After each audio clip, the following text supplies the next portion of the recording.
أعوذ بالله من الشيطان الرجيم.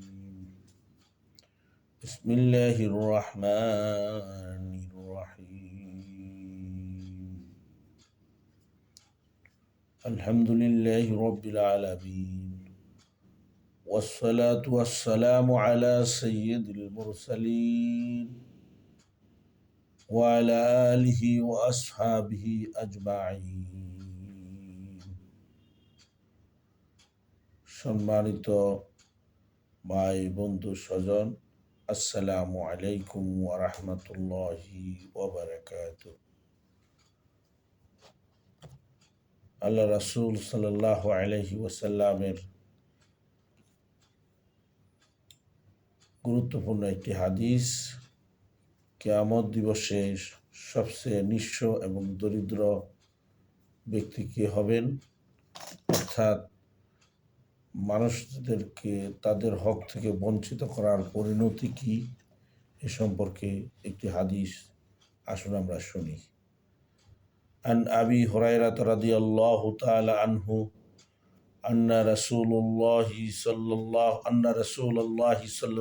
আলাইহি ওয়াসাল্লাম قال أتدرون ما المفلس قالوا المفلس من لا درهم له ولا متاع فقال إن المفلس من أمتي من يأتي يوم القيامة بصلاة وصيام وزكاة ويأتي قد شتم هذا وقذف هذا وأكل مال هذا وسفك دم هذا وضرب هذا فيؤتى هذا من حسناته وهذا من حسناته فإن فنيت حسناته قبل أن يقضي ما عليه أخذ من خطاياهم وطرحت عليهم ثم طرح في النار।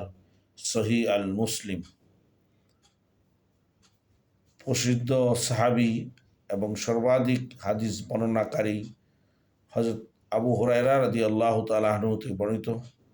তিনি বলেন একদা বিশ্বনবী হযরত মুহাম্মদ সাল্লাল্লাহু আলাইহি ওয়াসাল্লাম উপস্থিত সাহাবীদেরকে জিজ্ঞেস করলেন, তোমরা কি জানো প্রকৃত নিঃস্ব এবং দরিদ্র বা গরিবকে? তখন উপস্থিত সাহাবাগণ বললেন, যার নিকট আল মুফলিস বা নিঃস্ব বা দেওয়ালিয়া হলো সে যার নিকট কোনো অর্থ সম্পদ নেই। তখন রাসূলুল্লাহ সাল্লাল্লাহু আলাইহি ওয়াসাল্লাম বলেন, আমার উম্মতের ভিতরে সেই হচ্ছে প্রকৃত নিঃস্ব এবং দরিদ্র, যে কিয়ামতের দিন নিজের অনেকগুলো নেক আমল, সালাত, রোজা, যাকাত সহ উত্থিত হবে, কিন্তু সে সাথে সে দুনিয়াতে কাউকে গালি দিয়েছে, আতশাতামা হাযা ওয়া কাযাফা হাযা, কাউকে মিথ্যা অপবাদ দিয়েছে, কারো সম্পদ বা মাল অন্যায়ভাবে ভক্ষণ করেছে, ভোগ করেছে, কাউকে অন্যায়ভাবে কারো রক্ত প্রবাহিত করেছে, অথবা কাউকে প্রহার করেছে। তখন ওই দাবিদার ব্যক্তিগণের দাবির প্রেক্ষিতে ওই ব্যক্তির সকল নেক আমল থেকে তাদের দাবি পূরণ করা হবে। ফায়ুতা হাযা মিন হাসানাতিহি ওয়া হাযা মিন হাসানাতিহি। এমনিভাবে দাবিদারদের সকল দাবি পূরণ করার আগে যখন তার পূর্ণ কাজ নেক আমল শেষ হয়ে যাবে, তখন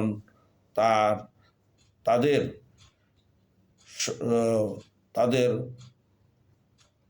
অপরাধসমূহ তার ঘাড়ে চাপিয়ে দেওয়া হবে। কাবলা আন ইয়াকযিবা আলাইহা উখিযা মিন খাতায়াহুম, তখন তাদের অপরাধসমূহ ওই ব্যক্তির ঘাড়ে চাপিয়ে দেওয়া হবে, অতঃপর তাকে সুম্মা তুরিহা ফিন্নার, জাহান্নামে নিক্ষিপ্ত করা হবে।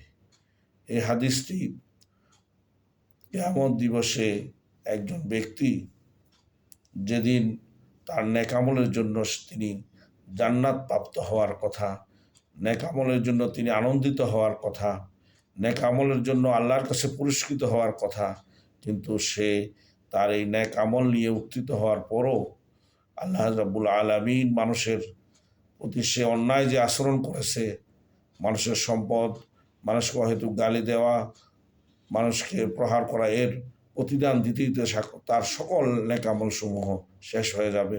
অতঃপর ওই ব্যক্তিদের অপরাধসমূহ, বদামল সমূহ তার উপর, তার গাড়ি চাপিয়ে দিয়ে তাকে জাহান্নামে নিক্ষেপ করা হবে। এখানে আল মুফলিস অর্থ হচ্ছে যিনি একেবারেই নিঃস্ব, দেউলিয়া হয়ে যাওয়া। আল্লাযী লা ইয়ামলিকু শাইয়ান, অর্থাৎ যার মালিকানায় কিছুই নেই। অর্থাৎ মানুষকে অন্যায়ভাবে হক নাহক করলে, মানুষকে অন্যায়ভাবে কষ্ট দিলে, মানুষকে গালি দিলে, অপবাদ দিলে, এর পরিণতি যে কত ভয়াবহ, এবং নেক আমল নিয়ে আল্লাহর দরবারে উপস্থিত হওয়ার পরও সে তার নেক আমল তাকে জান্নাতে যাওয়ার পথ সুগম না করে সে নেক আমল অন্যদেরকে দেওয়ার পর সে জাহান্নামে নিক্ষিপ্ত হবে। আল্লাহ রাসূল সাল্লাল্লাহু আলাইহি ওয়াসাল্লাম এই হাদিস দ্বারা তার উম্মতকে সতর্ক করেছেন যাতে তারা দুনিয়ায় এই সকল মানুষের হক না করে, মানুষকে অহেতুক কষ্ট না দেয়। এমনিভাবে এ সংক্রান্ত আরও অনেকগুলো হাদিস আমরা দেখতে পাই। যেমনিভাবে আল্লাহ রাসূল সাল্লাল্লাহু আলাইহি ওয়াসাল্লাম বলেছেন, ক্বালা রাসূলুল্লাহ সাল্লাল্লাহু আলাইহি ওয়াসাল্লাম, মান আখাযা শিবরাম মিনাল আরদি যুলমান ফাইন্নামা ইউতাউইকুহু ইয়াউমাল কিয়ামাতি মিন সাব'i আরদিনা। অর্থাৎ রাসূলুল্লাহ সাল্লাল্লাহু আলাইহি ওয়াসাল্লাম বলেছেন, যে ব্যক্তি কারো সামান্য অর্থাৎ 1 বিঘাত পরিমাণ জমি জুলুম করে, অন্যায়ভাবে দখল করে নিবে, রোজ কিয়ামতের দিন আল্লাহ তাআলা তার ইউতাউইকুহু অর্থাৎ তার গলায় ঝুলিয়ে দিবেন 7 তবক জমি, তার গলায় এর পরিণামস্বরূপ ঝুলিয়ে দিবেন। এটি বুখারী এবং মুসলিম শরীফের হাদিস।